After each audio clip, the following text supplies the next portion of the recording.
లోని ఫాల్తాలో మే 21వ తారీఖున మళ్ళీ పోలింగ్ జరిగింది. గతంలో జరిగినటువంటి పోలింగ్ను రద్దు చేశారు, ఎన్నికను రద్దు చేయలేదు. కాబట్టి అదే అభ్యర్థులు ఓటర్లు మరొకసారి ఆ నియోజకవర్గంలో ఓటు వేశారు. గతంలో ఎంత పోలింగ్ శాతం అయితే నమోదైందో అంత పోలింగ్ శాతము ఈసారి కూడా, అంటే ఎన్నిక రెండవసారి జరిపినప్పుడు కూడా నమోదైంది.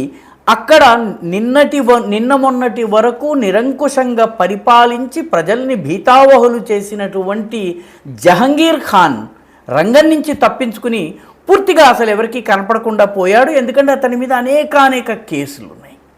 ఇప్పుడు ఆ ఫాల్తాలో జరిగినటువంటి పోలింగ్ తరువాత 24వ తారీఖున ఫలితం వెలువడుతుంది.